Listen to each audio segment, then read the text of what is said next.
Hi, my name is Rachel Murphy, founder and presenter of the Multidimensional Show.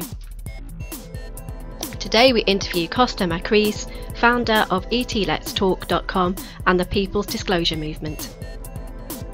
Kosta Makreas is the founder of ETLetsTalk.com, the ETLetsTalk community, the People's Disclosure Movement and the Global CE5 initiative. Kosta is an international networker and creative artist working on behalf of healthy relations between all life forms. He was born in Fort Wayne, Indiana in 1953. In 1977 he earned a BA in Computer Science from Indiana University. He has been a successful software consultant in Silicon Valley for almost 4 decades. But most importantly, he has been a dedicated spiritual activist since his teenage years. As a young man, Kosta became fascinated with the mysteries of the universe, teaching himself astrology, meditation, astronomy, and reading widely on UFOs, comparative religion, science fiction, spirituality, Atlantis, and many other metaphysical topics. His current passion and mission is the website ETLetsTalk.com and the ETLetsTalk community, which has 20,000 members in more than 100 countries. At ETLetsTalk.com, members join for free to learn how to successfully contact and interact with loving ET spiritual beings.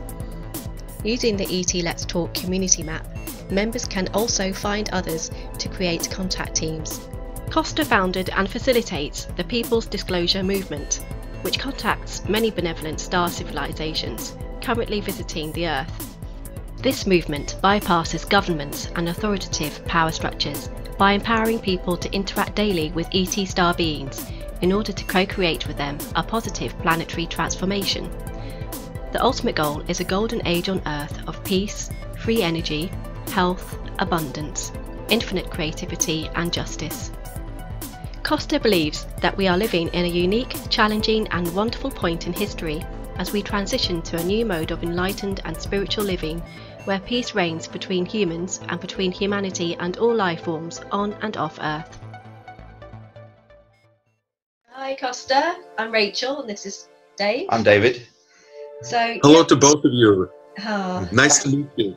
Yeah, lovely. Thank you for joining us. It's like I said, it's an honor and a pleasure to have you on the show.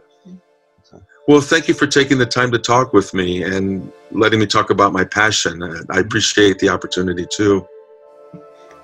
Part of what we do at the Multidimensional Show is pushing CE5 and the awareness of it. It's not everything we do, but it is a significant part. So to have you on to give your kind of insights and your side of it is truly an honor. Actually, it's great. So. Well, I'm happy that so many people like yourselves have, in the recent years, started their own networks, their own internet shows, their own groups, their own social media, whatever, to promote the idea of ET contact. That's how this thing is alive and growing, because people like yourselves have taken it upon yourselves to make it a mission or part of a mission. Yes. So really, the gratitude is to you. Oh, well, thank you. Yeah, it's actually how we met, isn't it? Through contact work. Yes. Yeah, we both ran our own groups years ago, and we kind of, our names passed each other back then, a few years back, and then we met last year because of CE5. So that's kind of how I've come on board and how we ended up getting together as well, actually. Yeah. Because of contact work. So that's all good. Yeah. So for those who don't know you, Kosta. Oh, it's wonderful. Sorry. Yeah, it is. It's wonderful, and it's something that we do a lot of. We go out under the stars, and we've got a group here in Birmingham that we take out and we open it up to the wider audience so that people can come along and try it. So, and it's met with a lot of success. Actually, we've had a few amazing nights, haven't we? Yes. Where we've had ETs come and join with us in the group, and people have been out for the first time. Wow. Had the experience, and it's left them changed. To quote your words, yeah, it's changed them. So it's amazing, really. I don't think you can have an up close and personal experience without it changing you in some way. I hear this from a lot of people in the community. You either repress it because you have to for several reasons, or you just light up and want to tell the world and shout it from rooftops. Be careful climbing up on that roof. Yeah. Yes. And it leaves you changed. And, you know, like you, I have my own story too, and so many others of how we got to here, doing what we're doing and why we're doing it, because this is really an unusual pursuit right now. Although I really hope that in time to come, this will become far more usual and accepted by people in the mainstream, so that we're not just going to be the outliers or on the fringe. Yeah, likewise. Yeah, and we're a bit evangelistic about it, aren't we? I certainly tell everyone I meet about contact work. It's one of the first things that comes out of my mouth, actually. So it's. I think you have to be bold with it as well. Yeah. So. Yeah, definitely. So obviously we know your background, Kosta, and you're well known. But for anyone who's listening in to this afterwards, when we publish this, who doesn't know about you, could you give us just a brief bit of background, a bit of history as to who you are? Okay. Well, the words brief and history don't, and my name sometimes don't belong in the same sentence, but I will try to keep it brief. For the people that don't know me, I'm basically Kosta Makreas. I live in the San Francisco Bay Area with my wife and 2 adult children, and that's where I am right now. My passion is the ETLetsTalk.com website, community, and mission. And there is a long story of how I got here, and we can talk about that in a little bit. But for where we are in the present, I founded and facilitate the ETLetsTalk.com community. We have 20,000 members in more than 100 countries now, who are making daily, weekly, and monthly contact with the benevolent star civilizations that are visiting this earth in really great numbers.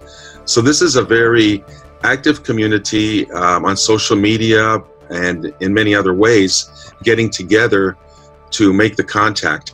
I also founded the People's Disclosure Movement, which is the big umbrella over all of this. I founded that in 2010.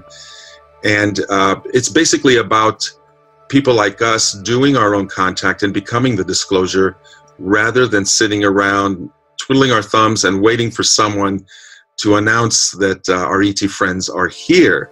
Yeah. It's a way to become more active. So my life's mission right now is to help this community, to get people to share their stories, to find camaraderie, to form groups, to teach other people, to grow the network, so that this people disclosure movement can become even bigger than it already is. 20,000 people is a lot, but I tell you, it's not as much as 200,000 or 2 million or 20 million. Mm-hmm. And as I will tell you a little bit in a story later, I really know that there's a much wider audience for what we're doing with this ET contact, who need to hear about what you, Rachel, and David are doing, what I'm doing, and all the colleagues that we have are doing to promote this ET contact. So that's it in a nutshell. I invite people actually to come to ETLetsTalk.com. The membership is free. There are people who've uploaded videos, pictures, who are telling their stories. There's also an interactive map there of people who've placed themselves voluntarily to be contacted by others. So it's quite exciting when you go up there to be able to find someone who's maybe near you, or even if they're not near you, just people you can start forming a friendship with at a distance. I like to say it's because even if you talk to someone 10,000 miles away, you never know if they happen to know someone who lives just down the street from you, and that has happened. Yeah. And they can connect you that way. So it's a small world, and that's why I encourage people to use the map, the member map on the website once they join. Yeah.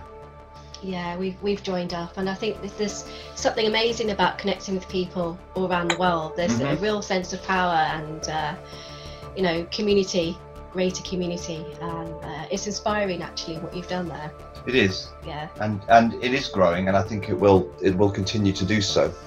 And as we're shifting as well as a species, certainly when I started out, which was probably 5.5 years ago now. After watching Sirius, actually, which is how I initially came across yourself and Dr. Greer, that was kind of the beginning of my spiritual journey, because I went out and tried the protocols on my own in the garden, and it was quite a shock, but I had a response. I had a craft in the garden, and it was a bit of a paradigm shift. So that set me on my kind of spiritual path, really, that moment. It's probably worth at this point, because a lot of people don't know what CE5 is, and so would you mind running through what the protocols are and kind of what the basis of that is and why it works and how it works? Right. Dr. J. Allen Hynek coined the terms of close encounters. That's the CE of. That's the abbreviation CE. 1 through 4, which are varying degrees of encounters with what used to be called UFOs, are now called UAPs. Mm-hmm. Now, CE5 is different because the numbers 1 through 4 are more of a passive experience, where it happens to you, and then if you're describing it to someone like MUFON or to someone else, you have some language, some definition for why a CE1 is different than a 2 or 3 or 4, or what kind it is that you had. Mm-hmm. Now, a 5 is different. That is an active, cooperative, interactive experience where you as a human initiate the contact, and you use consciousness to do that. Many of us believe that consciousness is all pervasive in the universe. There's really one mind and one consciousness. Yep. Now, if you accept that premise, then everything is connected to everything else at some level.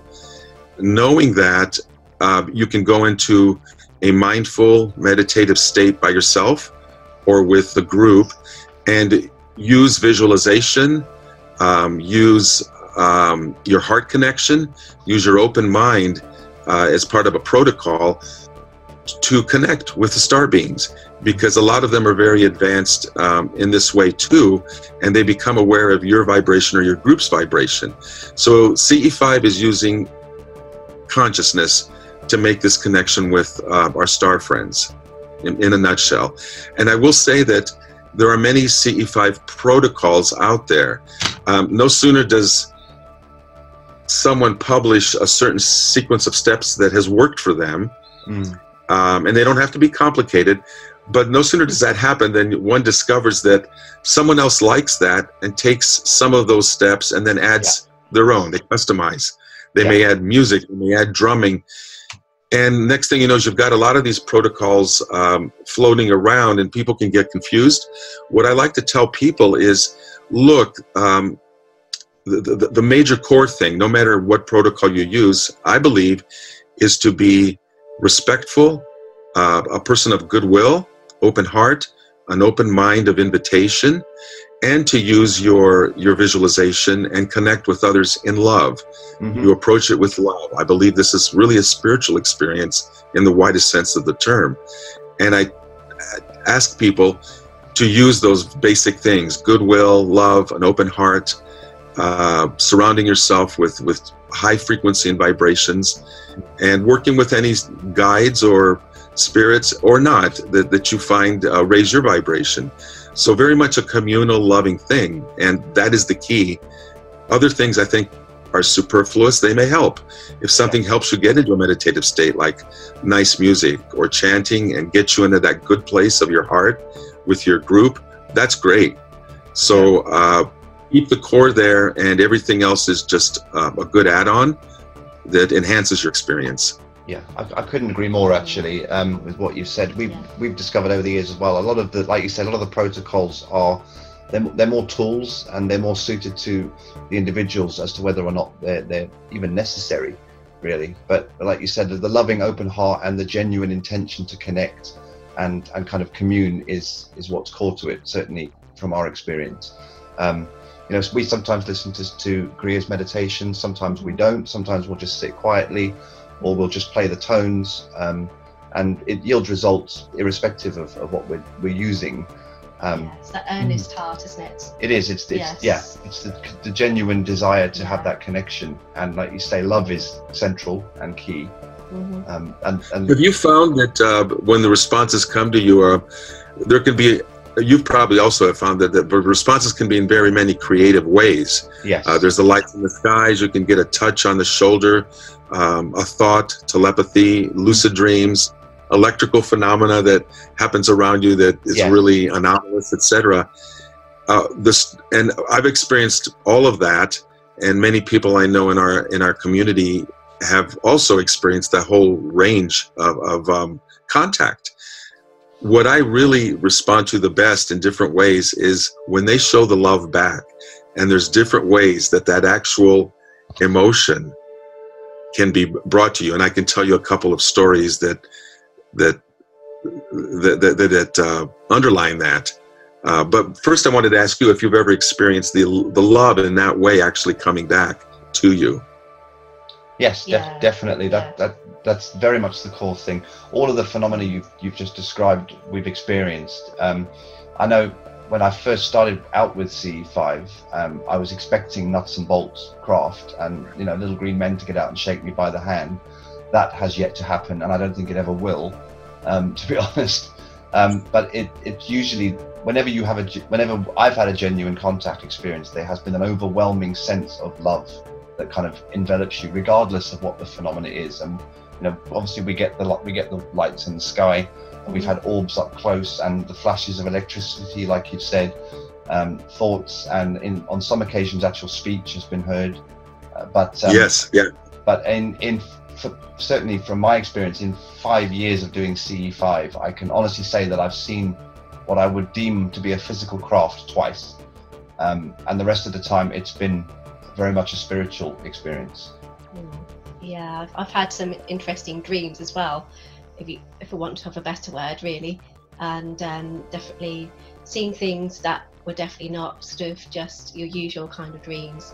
I felt a strong connection. I've seen beings walking out of a flash of light in the sky across the horizon when I was on top of Silbury Hill, so that was really my most profound experience. But I always felt that connection actually from a teenager, so I've come more from a sense of conscious connection, a feeling that's kind of developed, and a fascination with the whole realm of consciousness. So yeah, I love what you just said there earlier about using your consciousness, using that power of love to kind of connect with our star friends. It's evolving us as we do the process.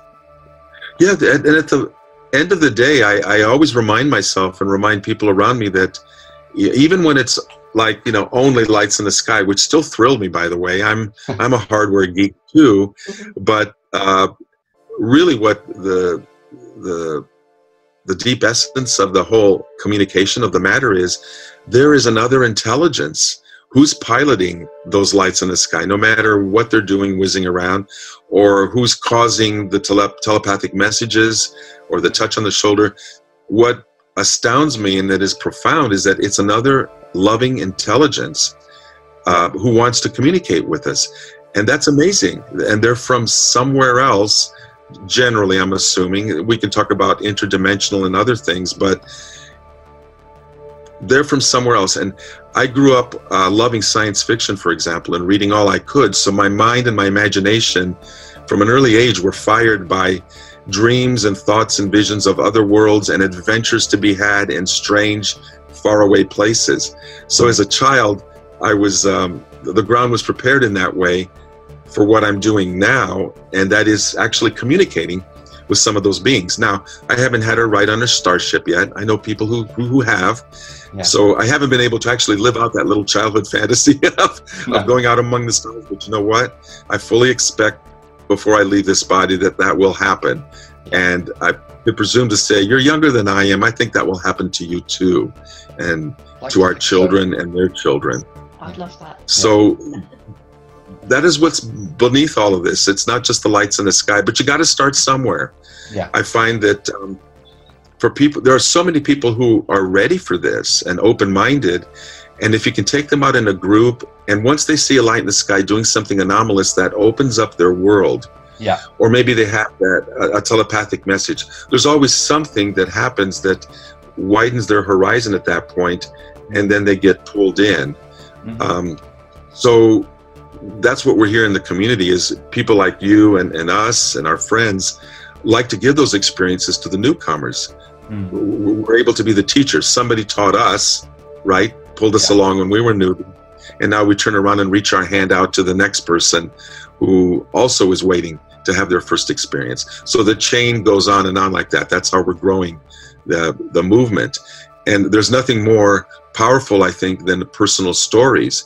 You can lecture at people, you can write a lot of things, and that's a beginning. But once you get them to experience and feel it, then as you had said, David, you start evangelizing, and you have to be careful doing that. And I say that about myself, but it turns out now I don't care anymore. I'll never get a job in my computer field because I'm all over the internet doing this thing, and I won't get hired. But it doesn't matter to me anymore, because this story of what we're doing is the most profound. I keep using that word, but it's true. It's the most amazing story in all of human history. Here we are. I mean, think about it. We're surrounded, and I believe literally by scores and scores of civilizations, many of them cloaking their ships, showing their ships when they can to us, who are ready, and to some who are not yet ready. But here we are surrounded by this. It's like an elephant in the room. We all know that it exists, and yet we have to go on about our daily lives, nonetheless, make a living, put food on the table, and yet here we are ready to take the next step as cosmic humanity. It's an incredible time to be alive, and also having to walk in a couple worlds. You know, you have to go to your job and make your money, most of us, and on the other hand, you may be going out on weekends with your friends doing this totally different thing of connecting with cosmic culture like this. I mean, you have to, in your mind, kind of put that together and go, okay, I'm going to find a balance between these worlds and try to integrate it in some way. And so there you have it. I'll bet that you have those thoughts along the same lines, that you have to make that balance too in your everyday life, no matter what it is that you're doing that's pretty extraordinary. Yes, and it can be difficult, you know, and there are occasions when people look at you like, you know, you've lost your mind, or you know, you need to be put in a straitjacket and kind of locked away. But something you said there that I could not agree more with, because obviously I go and evangelize about this subject, and we both talk about it a lot with friends and family and people we meet. The first question that usually comes up is, well, where's the evidence? Show me some photos or videos. And my comeback is always to say, well, even if I had videos and photographs on my phone, and by the way, I can show them to you, it's not going to convince you or change your mind. The core is that you need to come out and experience it. You have to be out under the stars, take part in the meditation, and actually have that connection and that contact in order for it to have any kind of positive impact on your life, you know, because looking at fuzzy videos someone else has taken, so many out there, isn't there? Yeah, and they're everywhere. You know, and you know, it will never have the same impact as actually having that communication directly. You know, I've the full experience, isn't it? It is the full experience. Yeah, you know, as I'm sure you have. You know, we've watched people grown. I fully agree with you. Sorry, so, you know, I've watched grown men sit. You've watched grown. I've watched grown men cry, you know, when they make contact, you know. Wow. And, you know, because it's such a profound experience, and you know, you don't get that from watching a YouTube video. So, no. In fact, watching too many of those videos in a way could almost inoculate you against it, because your critical mind, and rightfully so, should be asking, what's real? Has someone photoshopped this picture, whatever? I mean, you have to have a discriminating, and I mean that in the highest sense of the word, a mind which is not going to be believing everything it sees. So watching a lot of videos, you're going to run into a lot of fakes out there, and that can kind of scramble your mind. You know, what am I looking at? Oh my God, that was great, what I just saw. But then you pull back and you go, can I believe this? It could be an artful creation of someone who's really talented. So watching those videos can put you, I think, in a state of confusion, even as it opens up your mind at the same time. But like you were saying, David, what you guys are doing and what we try to teach people is have your own experience. You know, you have a protocol, try it yourself in your yard, in your home, in your living room, out in nature, wherever you feel safe and restful. And then you'll never be the same. although sometimes you can kind of, I have to say, you can kind of second guess yourself.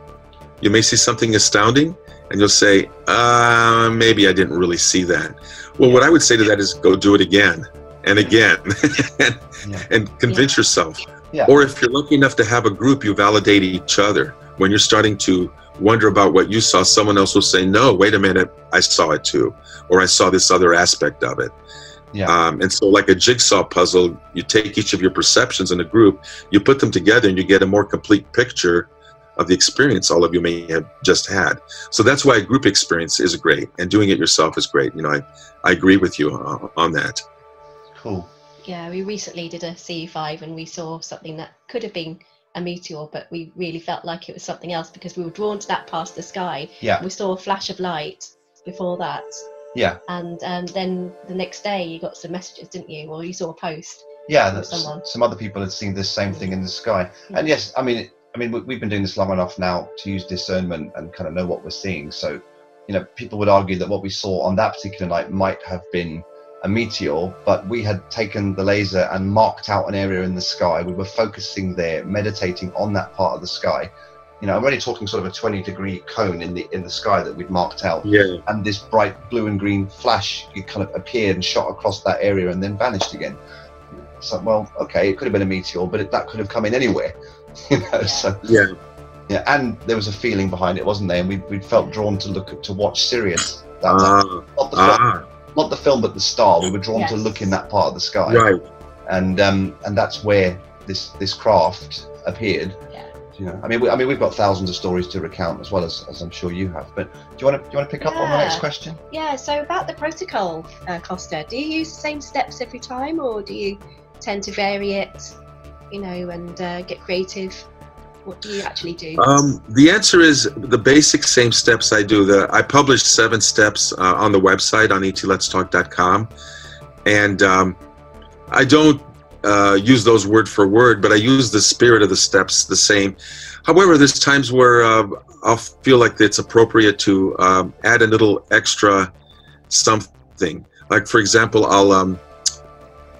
I'll invite people to bring the planet Earth into our circle, or go to a place where Gaia is there before us, like an auditorium, and then have us send healing love to Gaia as we're members of a larger galactic federation there that's sitting there with us. Mm-hmm. So I'll sometimes add that step as needed.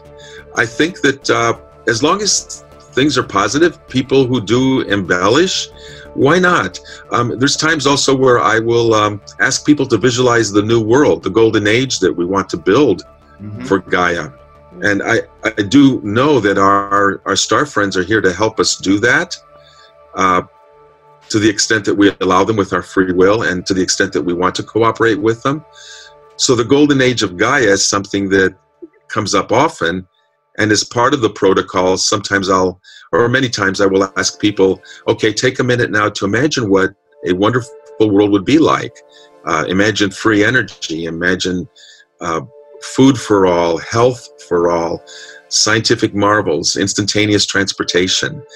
It's all tied in with the technologies that our star friends are using and have, and that would like to share them with us once it's safe for all of us to have some of these.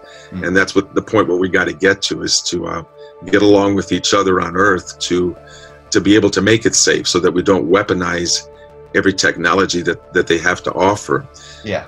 And that again is the reason why I ask people to visualize the positive golden age, and just imagine that we human beings have gotten our act together, we're getting along, and now we're ready really to commune here on Earth in a new world, walking with our star friends. Just imagine what that would be like. Yeah. It's very personal. For people that I meet, when I tell them what it is I do, they may say, well, that's fine, that's nice. I do believe these civilizations exist, but what's it got to do with my daily life? You know, I have to make a living, I have to get along with my in-laws, I have to go to school, take care of my family, whatever. And you know my answer to that question, what's it got to do with me? My answer is everything. Yeah. Because if we could create this golden age and incorporate these technologies that actually we've developed some, and additional ones that our star friends have. Imagine a world where we did have free energy, where our homes, our automobiles, our cities, our factories, our countries had limitless, non-polluting power like that, that was free. It would bring down, just as one example, the cost of goods that we make in our societies. It would require a transformation, wouldn't happen overnight, but free energy alone would free up human energy. And that would mean in that new world, we may not have to work our 40-hour week or our 50-hour week. Maybe we would only have to work 10 in the new world. Imagine all those extra hours that are freed for creative human endeavors. That's what I tell people is, have you ever wanted to learn to dance, to do this, to take up a sport, to travel? Imagine if you had all that time and you weren't slaving away just to make a living. Free energy would make it more possible for you to really let your spirit soar. And imagine how that would make relationships better, less stress among people when we're not fighting for the same dollar or the same pound or the same territory or the oil under someone else's sands and all that. Human beings would find ways to get along with each other better. So that's one example where I tell people that this new world, our friends who are in these high places visiting us and what they have to offer, why it really is relevant to your everyday life. And I didn't even mention the health benefits. Who doesn't know someone that hasn't lost a loved one to cancer or just some other deadly disease? Imagine if those healing technologies that our star friends have would rid the world of these diseases and the sorrow that comes with losing someone to one of these. Right there again, that's very personal. That has everything to do with your daily life. And the list goes on and on. I'm not just a visionary, but a practical one. And if we want this world, we have to make this contact. We have to get along with each other and solve our problems as humans that we can solve, and then ask for help in areas from our star friends that we can't do ourselves. And in this cooperative way, we can have a new world. I like to say, and this is not an original saying, that the best way to predict the future is to create it. So I invite people to be creative, make this contact, and visualize this future and really feel it. Yeah, I love that quote. Yeah, I was just thinking about that the other day actually, and you actually started answering what I was going to ask about what you think these ET raters are doing when they come to visit and come to show themselves. I think you kind of started to touch on that, with the technology and the free energy that will help this planet. What do you think their primary purpose is? Do you think it's to kind of wake people up and raise consciousness, or do you think it's all of the above? I think it's all of the above. I can't speak for all the races. I don't talk to them daily. I've contacted a couple, and so I know what they're wanting to do. It could be many of them are neutral. It could be some of them even don't have the best interests in mind, but I don't believe they are in great in number. The ones that are here for our spiritual advancement are here to help our spiritual advancement. All the technologies I mentioned are, I think, secondary. As important as they are and as wonderful as they are, I think they're secondary to really the spiritual evolution of the human race. Think about it. What good would be free energy if you're using it to destroy the neighbor next door, whose political opinion you don't agree with, or that you don't get along with on some other level?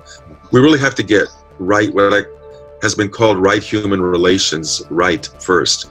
We have to evolve as a species. I believe that a lot of these star civilizations successfully survived maybe their worst instincts and got together and created their own golden societies, and then ventured among the stars to find societies like ours who are still in a transitional phase and need some help. So that's why I believe a lot of them are here, out of love and out of compassion. But knowing that we have to figure out as humans how to get along. they can't do that for us, and they shouldn't, because it would be depriving us of our own spiritual growth. Yeah. But yet they can be here as mentors and teachers as we're learning to get along with each other as humans. And I think that's the best kind of combination. Is like, no, they won't do it for us, but if we need some advice, some guidance, it's like they've told me before to think of them not as gods, but as elder brothers, sisters, and cousins. Yes. Literally. Yeah, as family. As family. And I'll tell you a quick story. Right after they told me that, and they used that phrase that you just used, David, after a communication where I heard that from them, I was driving on the highway in the fast lane, going to another city to visit my wife, who had some family business there. So I was alone in the car, and I was kind of in a zone where the car's driving itself. You know, we've all kind of been there on long distance trips where you just kind of get hypnotized and you're driving safely, but still. On my right-hand side, a huge semi-trailer truck, one of the long ones, just ran right past me as if I was standing still. And I was doing, sadly, faster speed than I should have been doing. But that big truck passed me, and that kind of got my attention. It broke me out of my hypnotic trance. And I thought, wow, is that guy going fast? That truck was followed by a second truck that then went by me a little bit slower. And as it passed me on the right, I could see the back of its huge trailer there, the back face of it. And in the same way that, I don't know if this happens in your country like it happens here, but if someone spots a parked automobile with a dirty windshield, and I've done this as a kid, someone may go up as a prank and use their finger to write "wash me" in big letters on the car, and then you run away and you think that you invented it and you're so clever, right? Well, in the same way that those block letters that you might do as a prank, as a joke to someone, on the back face of that trailer truck as it was going by me, I saw huge block letters that had been written there. And what they said very clearly was, ETs are family. Wow. And then it just disappeared from my life. Wow. I know. How often does that happen? Never. No, that was obviously meant You know, for you. Yeah. It was meant for me, and it was meant to underscore in a very non-invasive, kind of gentle, non-alarming way the thought, ETs are family. And I was alert and awake after that, all the way to my destination. We hope you've enjoyed the interview so far. We return after this short interval. The Multidimensional Show is an online and offline platform to share the hidden knowledge about why we are here and what lies beyond our five senses. At the heart is a sincere desire to point to a universal truth within all mystical traditions and the leading edge of quantum physics, that we are part of a greater consciousness that underlies all of existence, and that we are all one. Our conferences and events cover subjects such as consciousness, UFOs, ETs, star seeds, channeling, non-duality, astral projection, and quantum physics. We bring together researchers and experiences from a multitude of different fields to share their knowledge and insights. Combined with art, music, grassroots projects, and the holistic, we aim to foster social connections, inspire meaningful change, and expand our awareness. Along with interviews, we also offer monthly talks and biannual conferences. To find out more, please visit our website at www.multidimensionalshow.co.uk. We now offer space in these intervals for those who wish to promote their own business or services. Please get in touch using the email address shown. A warm welcome awaits you at the Calm Reflex Sanctuary, the home of relaxation. These combination treatment sessions include reflexology and Indian head massage, together with a unique healing twist perfectly tailored to you. Lisa Burfitt, complementary therapist of over 20 years, also offers powerful healing sessions of angelic Reiki and Pendragon Reiki, along with quantum metaphysics healing, the art of energy disentanglement. Choose from 4 delightful packages to help improve your health and well-being. They usually start at £25 for 30 minutes. However, Calm Reflex is offering 20% off all packages booked in March. Just quote March to take advantage of this special offer. To book your session directly and to find out more, check out www.calmreflex.co.uk or email lisa@calmreflex.co.uk. Alternatively, you can call 07539 062 031. Hi guys, this is Dave Bonner, co-organiser and presenter for the Multidimensional Show. I'm here to let you know about our next monthly talk, coming up on the 4th of March 2019. Our speaker this time is Vladimir Lazarov. Vlad is an expert on documentary evidence and witness testimony of the ET presence and ET technology. Keenly interested in ET intelligence and field contact work, with remote viewing as well as other cities, Vlad leads regular CE5 expeditions under the stars in the UK to facilitate contact with our visitors from other star systems. A funder of the groundbreaking documentary Unacknowledged, Vlad's interests are primarily in human civilization's progress through consciousness evolution and ET disclosure, following the work of both Dr. Stephen Greer and Paula Harris, both of whom Vlad has personally met. Vlad is part of a group called Cosmic Unity, which seeks unity and ultimately open contact with our galactic neighbors through consciousness, as we are all sentient, intelligent, and conscious life forms. Vlad's extensive knowledge of the ET and UFO phenomena is unparalleled, coupled with his extensive research into declassified and leaked documents surrounding the global cover-up of the ET presence on Earth. His upcoming talk will reveal revolutionary information which has the potential to transform life on this planet as we know it. Join us at the Three Horseshoes, 1273 Pershore Road, Birmingham, on the 4th of March for Disclosure by Vladimir Lazarov. Doors open at 7:30 p.m, tickets £5 on the door, £3 with concession. Thanks for watching. We now return to our interview. It's interesting. It's a question I often get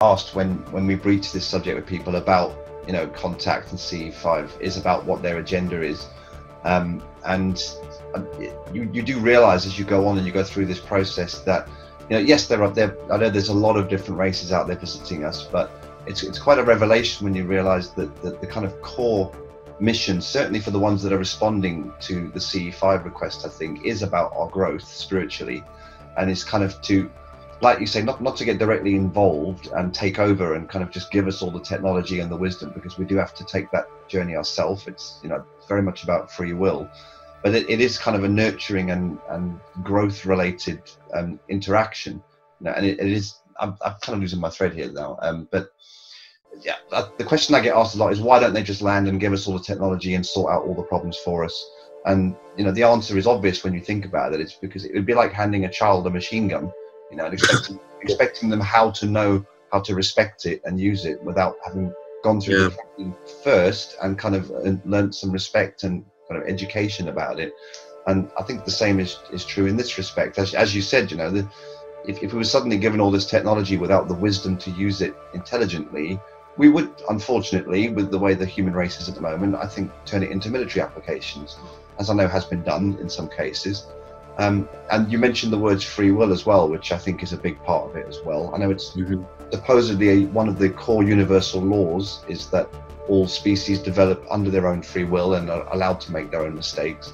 So I certainly do, and I think we both do. We kind of view the ETs as, like you said, big brothers or, you know, caring parents who kind of keep an eye on us, but let us make the mistakes and kind of give us a little nudge at the right time, because they've ultimately got our best interests at heart, but they're not going to step in and do it for us because we won't learn anything.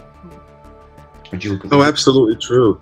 I think from the information I've been given, and other people may disagree, the only time that our free will has been violated by them is in the area of nuclear war. Apparently, they have stepped in and intervened when nuclear launches or situations have come about that could have led to a massive triggering and a planetary extinction. I think that they've been given permission to intervene in those cases, and there are probably many stories that we don't know of, or situations, and maybe we'll never know of, where they did step in to avert a possible escalation into a nuclear situation. Yeah. There certainly is video out there of them, for example, circling the warhead of a missile, yeah, and shooting laser light at it to disable it. Yeah. So you know they have the technology, and there are other stories. I won't go into those, but there is evidence, and also evidence that has come from the military, from people who have spoken out, insiders and whistleblowers, that they have witnessed interventions by ETs. So yeah, free will is important, and I think it is honored, but human free will is also subject to a greater will of the cosmos, and yes, I do believe that the survival of this planet is paramount, and we humans will not be allowed to at least destroy it by nuclear war. I don't know about the ecological crisis, whether we're going to be allowed to continue polluting and destroying as we have been. Maybe that's something I should ask about, like, you know. Yeah. But that'd be interesting. Yeah. Yeah. How do they communicate with you? You said that you're able to talk to some of your ET friends. How do they communicate? Is it telepathy, or is it? Yeah, telepathy is the universal language, and I'm somewhat good at that, and I'll hear them weigh in. My wife, Hollis, who often does interviews with me, and is a professional clairvoyant and also clairaudient, is more adept at the communication. So she and I will sit down, and they will show up if we ask for them. And I'll get telepathic thoughts, but she's able to speak. And sometimes she doesn't remember, because that's why I take notes. But I ask questions, and we have conversations. Now, I've also seen them in the sky. Their ships will hover near the horizon, like maybe half a mile from our groups out in the field, and we'll flash our lights at them, and they will flash in response. And you can see the shape of the craft out there. Now, that kind of communication, at least on a conscious level, is not a hi, how are you, tell me ABC kind of communication, but it is interactive in that way. Like, they have seen us, they're focused on us, they're there, and there's no mistaking about it. We're having a conversation with our lights, and they're letting us know, you know, we're here and we're real. Yeah, it's an acknowledgement. Yeah. Yeah, good word. Yeah. Yeah, and it's a good place to start for most people as well, because that kind of interaction is pretty mind-blowing, to be honest. When it's evident that what you're interacting with is not an aeroplane, you know, or a meteor. Yeah. It is an intelligently controlled craft from somewhere else in the cosmos. It's a wake-up call, isn't it? It is a wake-up call. Yeah. I think that's what it is. I think that's, you know, it is, like you said, it's very much about waking us up and kind of triggering something that makes us start to ask the bigger questions and look at the, you know, the kind of spiritual side of life. Which is... And the sad thing is, of course, we want everyone to wake up to this greater reality, but the truth is 40, maybe 50%, I forget the exact figures, but it's in that area of the Earth's population doesn't know where their next meal's coming from. Yes. Instead of, maybe they look at the stars, but they're mostly looking, or can be looking, at the ground of their feet, the ground there, and wondering, when's my next meal coming from tomorrow? How am I going to survive? Et cetera, et cetera. So survival is paramount. And that's where our job as humans is, to take care of each other. Yeah. We know that that's a manufactured situation. There's just on a human level, there's plenty of food for everyone. We could live without war, without all the violence that we have, if we as humans had the will to work together. So that's a challenge that we have to make, that we have to solve, rather. Despite the fact that the other half of us are lucky enough to be able to have some time or some ability to look up at the stars and think and want to interact. Here's where I want to give you like some interesting numbers along those lines of people looking up at the stars. There's an internet research firm in the Netherlands called glocalities.com, glocalities.com. Okay. Like localities with a G in front of it. Yeah. Several years ago, they did, I believe is the only study of its kind. It's certainly the biggest research of its kind for 3 months, where they produced, and actually you can download this from their site, they researched global adult attitudes towards extraterrestrial life. And they asked a bunch of questions, and they had tens of thousands of respondents in 24 countries, I think, that spanned different cultures, different belief systems, so that they were somewhat more representative of humanity, even with its differences, so that they would have a really good target audience to do this research. And if you're a researcher, you know that it matters, the demographics of who it is you're asking the questions. You have to take that into account when you combine your statistics and your analysis and do your analysis. So this particular study, and you can, like I say, download it. It asked 2 questions that really I was interested in. The first question was, do you believe that extraterrestrial civilizations exist out there?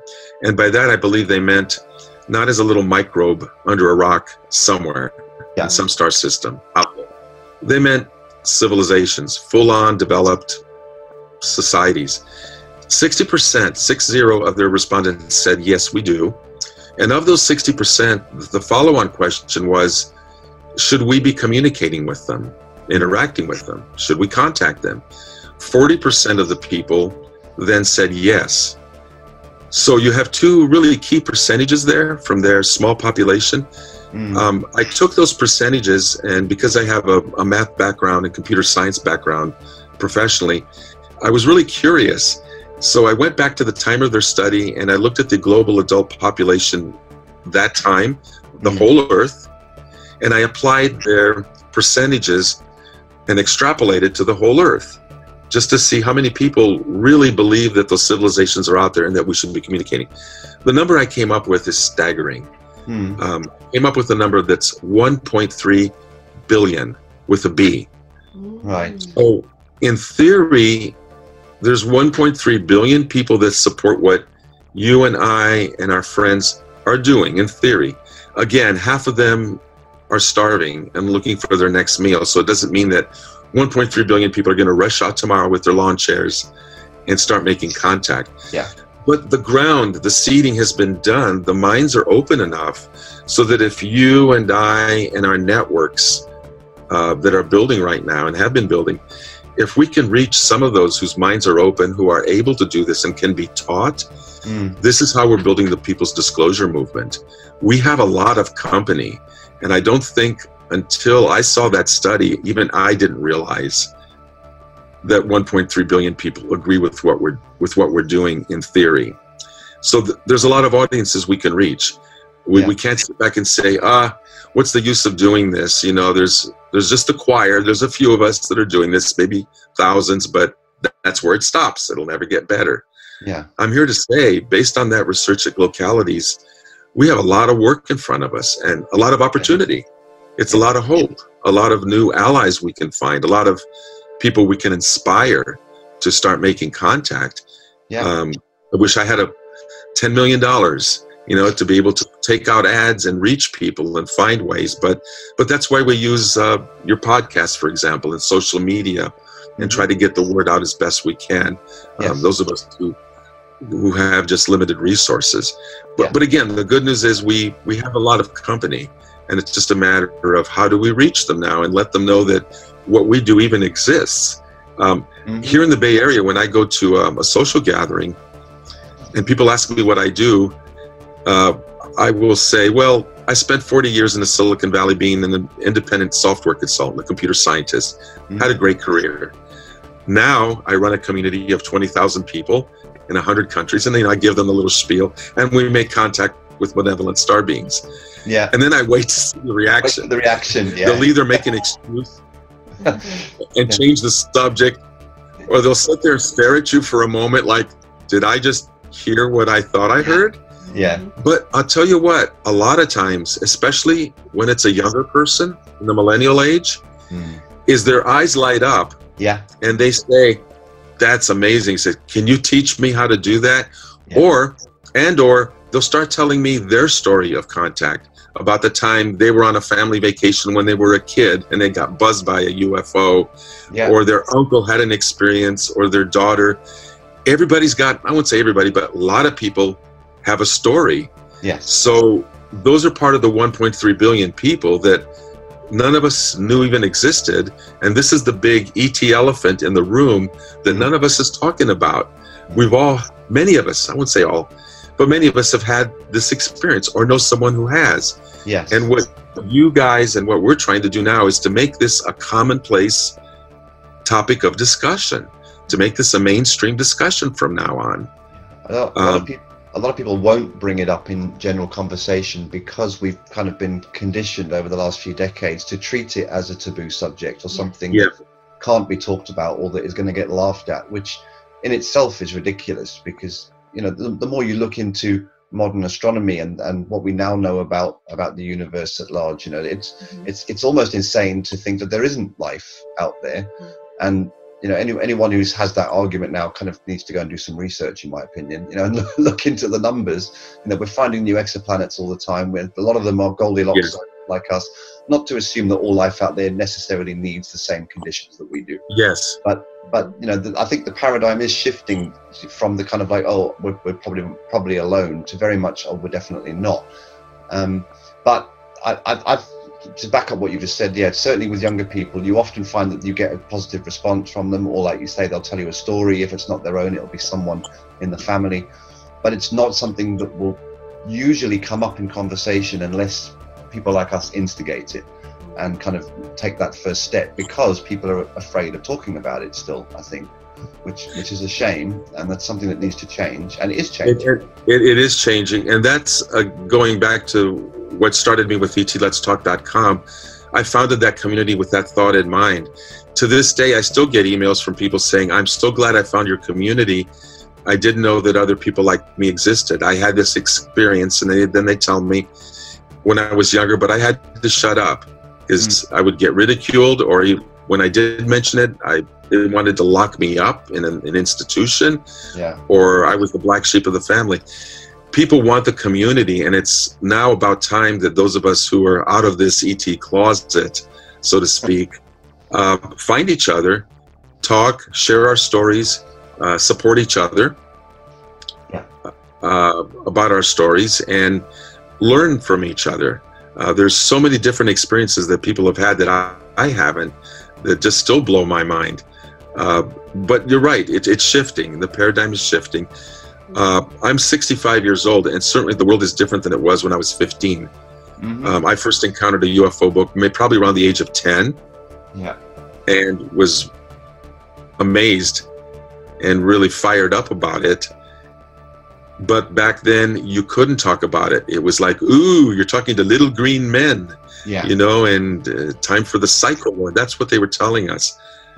I believe things have shifted thanks to mass media, you know, the ET movie, the movie Close Encounters, which are also few and far in between, because Hollywood has turned out so many totally evil alien movies otherwise that people still do have fear, and you have to have the fear conversation when they find out what you do. You may have encountered that, you know, like, you know, how do you know what you're contacting is good, you know, that they're not going to take over. So you have to have a good answer, because it's genuinely a good question they're asking, and it's a legitimate question, a reasonable question, and they deserve whatever truth that you know that you have to tell them, to face that question and give them your answer. It's about breaking down barriers, isn't it? It is barriers, and it is social conditioning, and like you say, the mainstream media don't put out enough positive ET movies. The vast majority of them instill fear and kind of us and them mentality, which I personally believe, without going into it in too much detail here, but I think there is an agenda there as well to make people feel that way. But yeah, it is an interesting question, and one that comes up a lot. And certainly nowadays, obviously I've got 4 or 5 years of experience to kind of draw on now when people ask that question, is that in all that time I've never had a negative experience. You know, every interaction has been positive and loving and had a spiritual component to it that has been beneficial, you know, and done something positive, if not for myself, then for someone in the group has benefited from it. There's never been a negative experience when engaging with CE5. It goes back. And I have to say that, yeah, I'm sorry, go ahead, Rachel. Sorry, I was just going to say, it goes back to what you said before. I think that the intention is to connect with love and that conscious kind of connection to star family. I think that's, you know, you're connected. Yeah, family. Benevolent ETs. Yeah, which is what we describe them as, don't we? Yeah. So yeah, to see them as family, because ultimately, like, that's what we do too. Yeah, it's a word that gets bandied around. A lot of people look at it and go, "Oh, that sounds a bit new agey." But going back to something you said at the beginning, which is also an understanding of ours, you know, if there is one mind in the universe, which, you know, we subscribe to that idea that, you know, consciousness is a universal field and permeates everything, then we are all connected and we are all equal and on a level playing field, regardless of where we are technologically or spiritually. We all deserve to be treated with the same level of respect and seen as, you know, as one, really. So, you know, and that's a big shift for some people as well, who've kind of not opened their minds up to that idea. And that's what will save us. Pardon? Sorry, I didn't catch that. It's an evolution. Yes. It's an evolution. What you say is true, and not everybody is there. But as you live your life and your own, you are the example and the model of believing that and having your experiences and just genuinely sharing them. You know, we're all doing the best we can. You can plant seeds, and who knows when they might sprout in someone else. Yeah. You know, we'll just keep telling our truths. We say that, don't we? It's about sowing seeds. You know, you never know what you're going to say to someone that they'll remember years later. Yes. Yeah. It is about sowing seeds and you know, being. And to some people who despair and they say, I really want to talk about this to my family, but I can't. And I say, well, in the meantime, try to make some friends here in the community, someone you can vent with. And I predict there will come a time when this really becomes more open. They will be knocking on your door.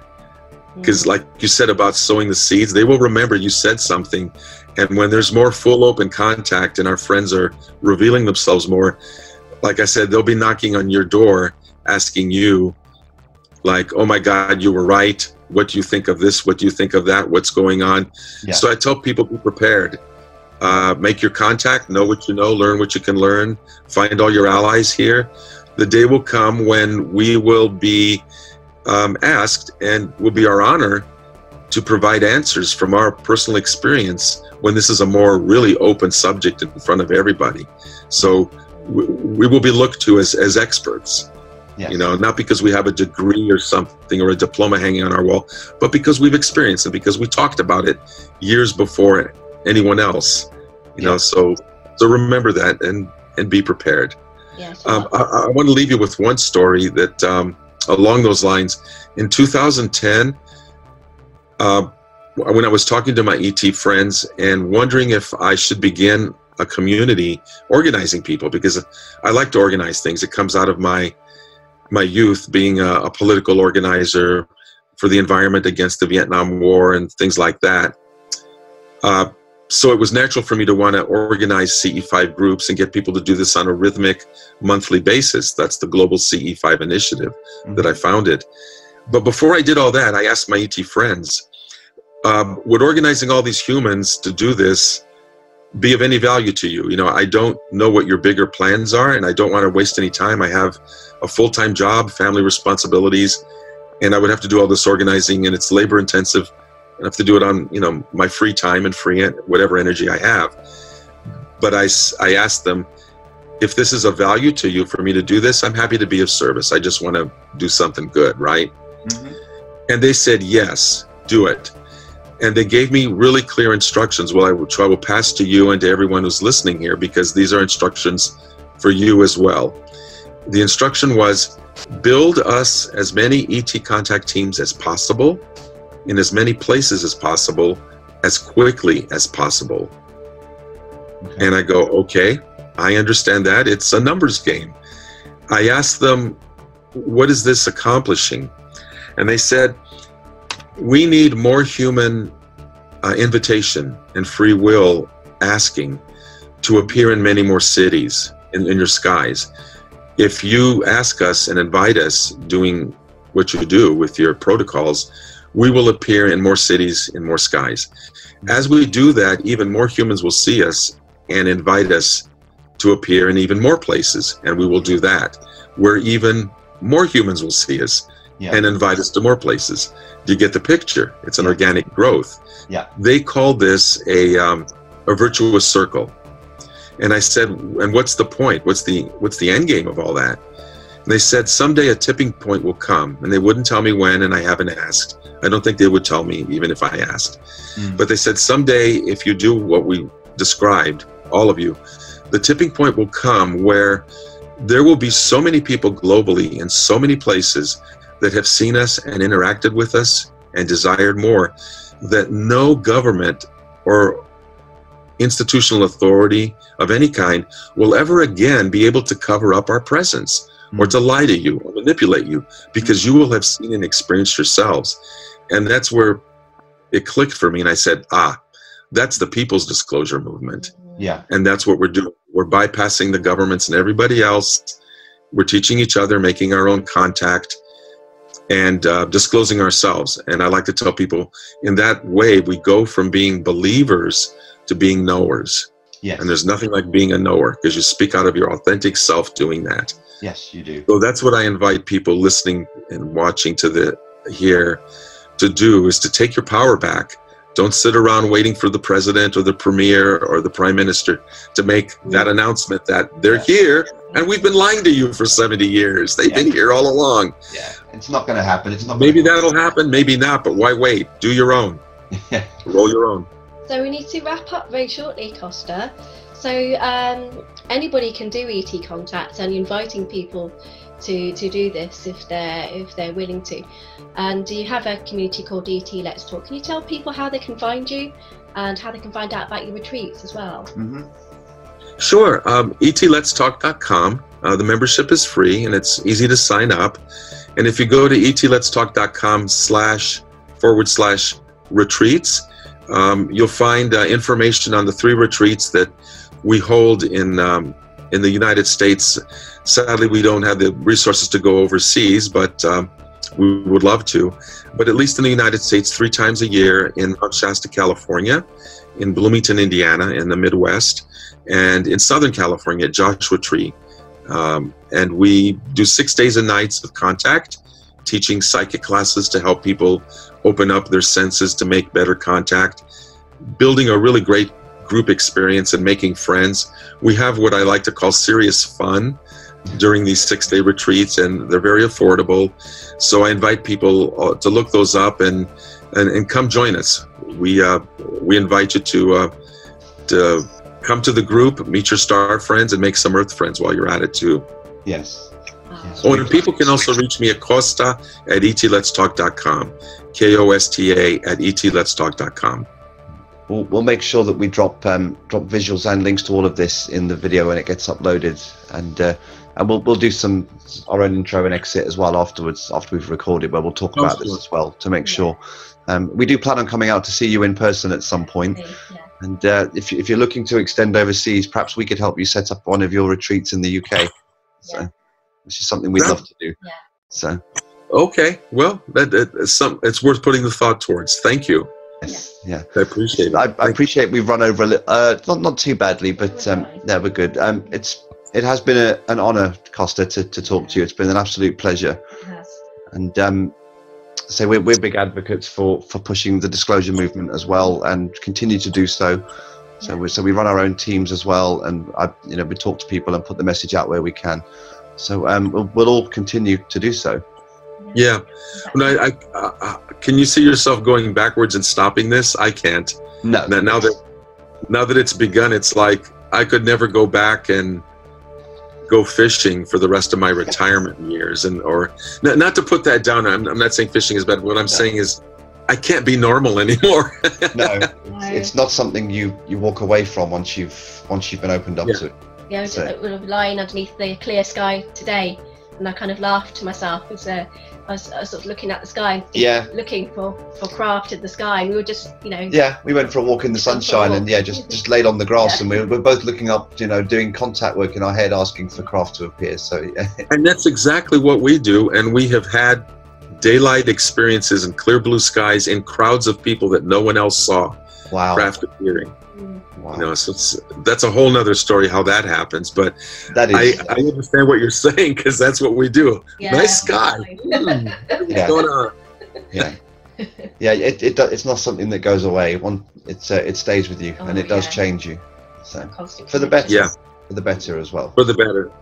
Yeah. We'll have to talk to you sometime. Yes, if you're up for that, we'd love to talk to you again, because there's a we've only scraped the surface, really. I feel there's a million things we could talk about as well, and stories we could share. Okay.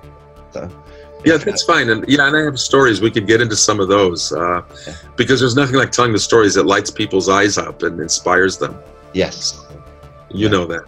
Yes, we do. I gotta run. Sorry, but on to the next thing here. Take care, you guys. Okay. Thank you. Take care, Kosta. Bye, Kosta. Thank you very much. Bye bye. Thank you. Bye bye.